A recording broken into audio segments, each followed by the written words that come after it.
राजू खरे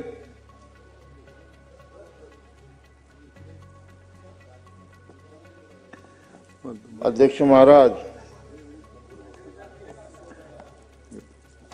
2025-26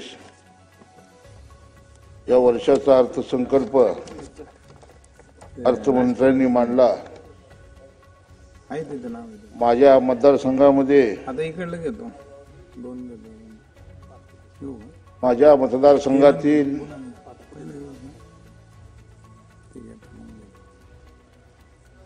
रस्ते, पाणी, आरोग्य, शिक्षण, क्रीडा, ऊर्जा हे सारे प्रश्न मार्गी लागतील अशी अपेक्षा होती, परंतु या अर्थसंकल्पामध्ये कुठल्याही पद्धतीची कामं मार्गी लागली नाहीत।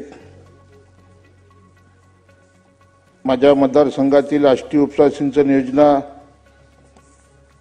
ही अपूर्ण अवस्थेत आहे। या उपसा योजनेसाठी मुख्यमंत्री, दोन्ही उपमुख्यमंत्री, पाटबंधारे मंत्र्यांना भेटून 80% काम पूर्ण झाले। आता 20% काम उर्वरित पूर्ण होईल। शेतकऱ्याच्या भूसंपादनाचे पैसे दिले तर ही योजना विस्तारीकरण पूर्ण होईल अशी अपेक्षा होती, परंतु त्यालाही पैसा मिळाला नाही। शिरापूर उपसा सिंचन योजनेसाठी पैसे मागितले होते, त्याचंही काम 80% पूर्ण झाले, परंतु त्यालाही पैसे मिळाले नाहीत। माझ्या मतदारसंघामधील जे उर्वरित रस्ते आहेत ते रस्त्याची अर्धवट कामं झालेली आहेत। ठेकेदार कामं बंद करून जवळजवळ 6 महिने 8 महिने झाले मोर्चे करतायत, आंदोलनं करतायत। शासन स्तरावरती माहिती घेतल्यानंतर असं समजलं की राज्यामध्ये जवळजवळ 47,000 कोटी रुपयाची देयकं ही शासनाकडे असून ठेकेदार संपूर्ण महाराष्ट्रामध्ये काम बंद आंदोलन करतंय। काल राज्याच्या अर्थमंत्र्यांनी बांधकाम खात्यासाठी 19,000 कोटी रुपयाची तरतूद केली, परंतु 47,000चं दायित्व असताना 47,000 कोटी रुपयाचं दायित्व असताना 19,000 कोटी रुपयाची तरतूद या अर्थमंत्र्यांनी मांडलेल्या या अर्थसंकल्पात बांधकाम खात्यातल्या तरतुदीबद्दल न समजणारं कोड आहे। दुसरे अध्यक्ष महोदय, माझ्या मतदारसंघामध्ये रस्त्याची दुर्दैवी अवस्था आहे, भूसंपादनाची, पाटबंधारे विभागाची आणि आरोग्याच्या बाबतीत अध्यक्ष महाराज, माननीय मुख्यमंत्री एकनाथजी शिंदे साहेबांनी एक हॉस्पिटल आम्हाला मंजूर केलं होतं। 50 खटाचं निधीची तरतूद केली होती, परंतु जागेची अभावी सदरचं हॉस्पिटल होऊ शकलं नाही। मी मुख्यमंत्री, दोन्ही उपमुख्यमंत्री, आरोग्यमंत्र्यांना भेटून कमीत कमी जागा तरी द्या।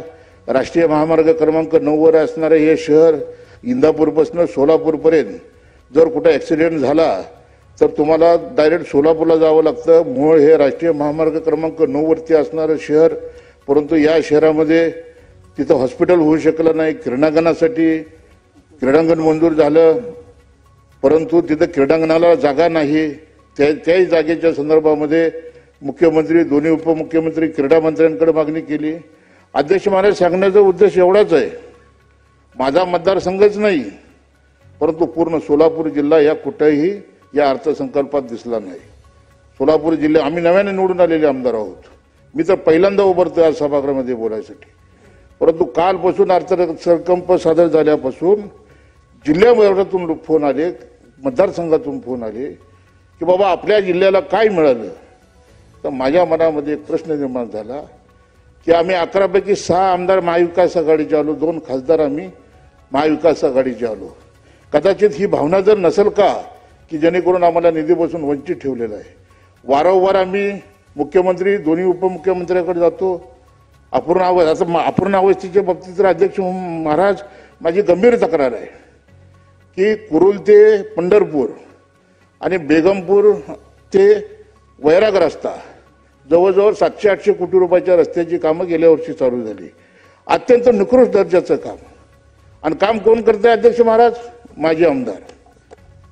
100-100, 150-150 आयवा टिपर बेकायदेशीर मुरमाचा उपसा होतोय। तहसीलदारला वारंवार सांगितलं, सर्कलला वारंवार सांगितलं, तलाट्याला सांगितलं, अध्यक्ष महोदय कुणीही लक्ष दिलं नाही।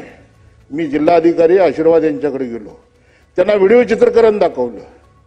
बीड काय, बीडपेक्षाही भयानक अवस्था माझ्या मोहोळ मतदारसंघामध्ये चालू आहे. आपण लक्ष जर नाही घातलं तर मी उपोषणाला बसीन.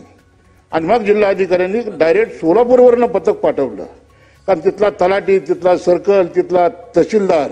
राजेंद्रजी कामं सांगा, कामं. नाही, कामाच्या बाबतीत सांगतो ना, बेकायदेशीर मनोमा उपसा होतोय, बेकायदेशीर वाळूचा उपसा होतोय, सिंचनाला पैसे नाहीत, रस्त्याला पैसे नाहीत, क्रीडांगणाला जागा नाही, दवाखान्याला जागा नाही. आणि अशा अवस्थेमध्ये राज्याचा अर्थसंकल्प होत असताना माझ्यासारख्या नव्या आमदारांची एवढीच मागणी आहे की माझ्या मतदारसंघातले जे क्रीडासाठी, आरोग्यासाठी, शिक्षणासाठी आणि ऊर्जासाठी जे काही प्रकल्प शासन स्तरावर आहेत, वारंवार पाठपुरावा केलेला आहे, त्याला निधी मागितलेला आहे.